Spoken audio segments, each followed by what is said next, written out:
I'm Levi. I'm Joe. I'm Thomas.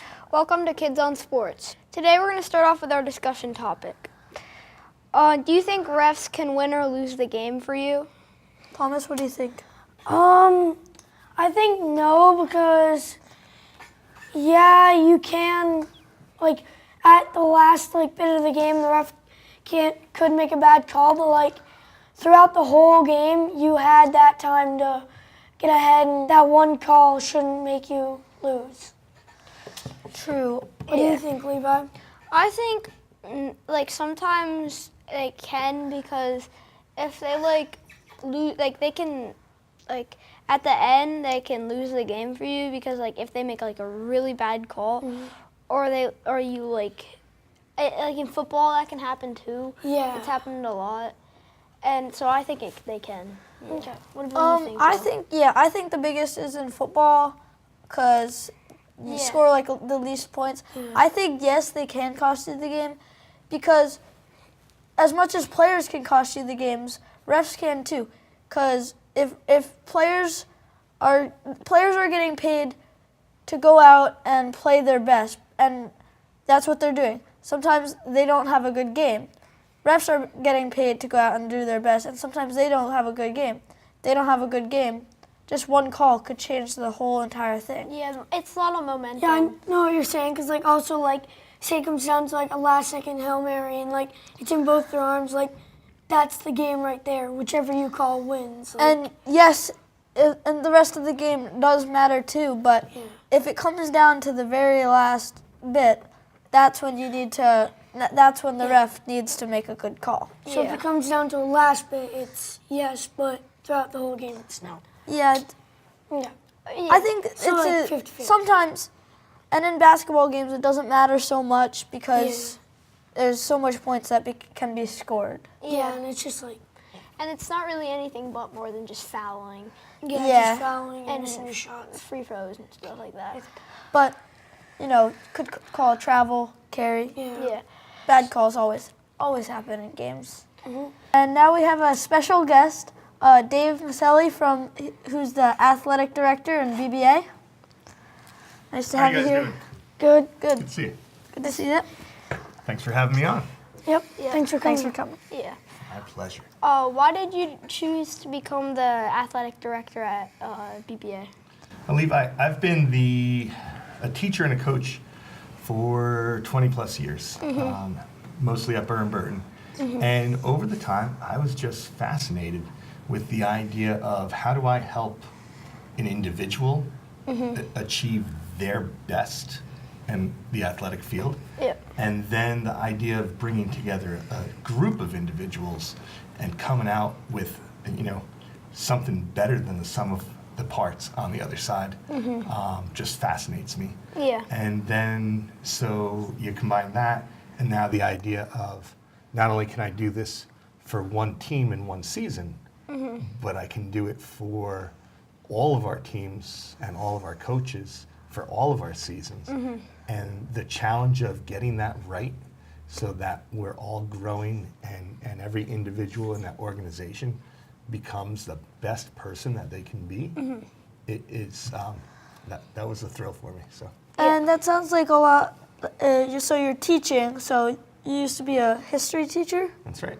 And so it's do you see any connection between teaching and being an athletic director? Absolutely, that's a great connection. I think when I'm at my best as an athletic director, I'm applying everything that I learned as an educator, everything that I've learned as I was taught history and psychology as well, and applying that stuff to real life situations with real people is the best part of the job.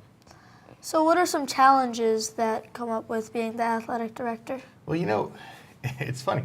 The biggest challenge of the job is people, right? Like anything else in life. I don't think being an athletic director is unique in that way. And a little bit, it's also myself is one of my biggest challenges as I try and navigate the vision that I have for athletics in this community and help other people. I want to bring everyone along with me and see where I think we can go and the exciting place we can be. And then turns out that other people have their own opinions about what they'd like to see athletics be and what they think athletics should do. And the hardest part of my job is really knowing when to, you always listen and you always take in what other people have to offer, but then figuring out when do we stick with our plan because it gets us to the goals we want, or when do we adjust the goals and the plan because we have new information. Yeah. So again, the challenge is both within myself and then within the other people that I work with. Okay, so you have to hire coaches for the team. So what do you look for in a coach? So I think that's one of my favorite jobs. I would say it's probably my second favorite part of my job is hiring coaches. And I look for people who, there are a couple key things. Like you have to know the sport, right? And that kind of stuff. But beyond that, the most important piece is, are you someone who has the capacity to grow? And do you believe in, seeing yourself in the future and then laying out a plan to get there? And along with that is how, what kind of motivational tools do you come with? Are you able to coach everybody on your team, right? And as you guys know, playing sports, there are athletes who show up on your team fully functioning, ready to go, coach me, put me in the game. I'll do, you tell me to put my hand like this to dribble the ball, I'll put my hand like this to dribble the ball, and let's go. And there are other kids who aren't yet ready to meet the coach at that level, and our best coaches coach all of our athletes, not just the ones who are easy to coach. And so finding someone who has that capacity is really important to me. Yeah. Okay. What is your own history in playing sports? Well, it's interesting, I guess. I grew up, when I was your age, I didn't think of myself as a very good athlete. I started playing Little League baseball in second grade, third grade, right? I was one of the few kids to strike out at T-ball. And just about that age, my father had, he was an electrician, he had an accident, and he was hospitalized for a real long time. And after that, had a bunch of issues that he had to work through. So my prime years for learning athletic skills were spent differently than the other kids in my community. So I dropped off kind of the athletic radar in third grade or so, and then didn't really reappear till seventh grade. And I started wrestling, and I enjoyed that. I was pretty good at it. And when it came time to choose a high school, I ended up choosing a high school that had many more boys than it had sports for boys. And so the end result was I chose my academics over my athletic career, knowing that the future of professional wrestling probably wasn't really where I was headed, but that my academics would be important. I did run track for a little bit in high school and really didn't find myself till college when some of my friends were playing rugby and they said, this would be good, I think you'd like it. I started playing rugby. And I realized that although I had missed out on that eye-hand coordination of most ball sports, rugby was really a place where I could excel. And we had a special group where we really worked and prided ourselves on our preparation and our conditioning and playing the sport the right way, when there were a lot of teams that we played against who thought of rugby more as like a party kind of thing, that they sometimes played a game and then spent most of their time partying. But we trained and felt like we were doing it the right way, and I had a great coach, Dennis Chen-Mugen, if he's watching. Hey, Dennis. And he was really, the way that program was structured made me realize that athletics is a place where we all have the potential to be our best selves. So a question that we ask a lot of our interview people that get interviewed is, what does sports mean to you now or has meant to you? I think sports are this incredible microcosm. It is it's all the stuff that matters in life squeezed into this tiny stage and condensed for these few moments, and we see people at their worst and at their best, and all these moments of triumph and misery, and it's just this incredible piece of what real life is really about. And the cool thing about sports at our level is that at the end of all that emotional roller coaster, none of it truly matters. You go home and the people that you love in your life, and that's the stuff that truly matters, and that still is there when the game's over. And whether you've won the state championship or lost the state championship, or you have a season where you haven't won a game, you still have the really truly important things in life. But you have these moments in athletics where you get to try out who you are in dealing with adversity and in dealing with triumph and in making friends and being loyal to friends, and are you going to make ethical decisions, and like all these things that truly matter for who you are in life.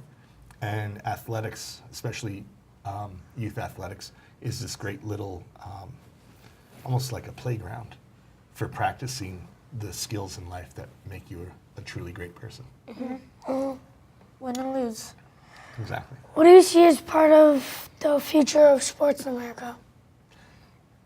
It's a pretty fascinating thing to watch what's happening in sports. One of the saddest things to me is to watch specialization of sports creeping down to younger and younger levels. And we're losing a lot of our capacity to play as people view athletics as a way out or an economic pathway. And so for me, I think that's kind of sad. And at the same time, it's really exciting because the pendulum kind of swings both ways. Yeah. And I think there's a lot of evidence that indicates we're swinging back towards a rejection of the idea that we need to have a select team for 4-year-old soccer, and start really treating everybody as athletics is something that we do, and it's a wonderful thing, and it's a great space to learn and play and figure out who we are. But that's really its main purpose, and I see that, especially in our community here, there's great opportunity for that. All right. Well, thanks for coming. Yeah, thanks for coming. All right, thank you, gentlemen. Thank you. Okay, so now we'll be going into our favorite sports nicknames. Levi, what's yours? Mine's Tyron Matthew, because he's called the Honey Badger because he's really fierce, and he had like a blonde mohawk, and it gave him like a strip of, it made him look like a fierce, like a honey badger. Didn't the video make that one also popular? Yeah. Yeah. My favorite nickname is Kobe Bryant, the Black Mamba, which is a snake, and don't want to go up against Kobe. Yeah, just like a black mamba. Yeah. Scary. Yeah. So mine is probably the GOAT by Michael Jordan because he was really good, and a lot of people think he was the best in the game, which Greatest of all time, which I think he is, because he made a lot of things popular, like the dunk, and he made the nickname GOAT popular. He is the best. Well, we're moving into the end of the year, 2018. Yeah, it's almost the end of 2018. So here's the review of some of who we think are the best athletes and stuff like that. All right, so what I think is the best story of the year is when in the 2018 Olympics, North Korea and South Korea walked together in the ceremony. And I think that just shows that sports can go above just so some games can be competitive, but then there's those times where they just go beyond that, and it just changes the world. Yeah, Yeah. because North Korea and South Korea are in war right now, and they're like really strict on that. Yeah. So Levi, what's yours? I think Alex Ovechkin was Athlete of the Year because it took him 10 years and he hasn't got past the first or second round in the playoffs, and he did this year and he got over the hump, and that's why I think he led his team in like all pretty much like goals and stuff, and that's why I think he's the best Athlete of the Year. Now, I don't know a lot about hockey, but I've heard the name Alex Ovechkin a few times, and I Yeah. know that he's good. He's one of the greatest. Okay. Mine would probably be the first ever 16 seed beating a 1 seed in basketball, NCAA. Number 1 seeds were 135-0 versus number 16 seeds. And then the 16 seed came out on top and made them 135-1 Yeah. against, it was UMBC against Virginia. So That's- shout out to UMBC. That's something to be proud of. Yeah, I remember when we did our March Madness brackets, Levi had a 16 seat beating a 1. Unfortunately, it wasn't that game. But it was But still what are the pretty odds? unbelievable. That wraps up today's episode. Thanks for watching. See you next episode. Bye.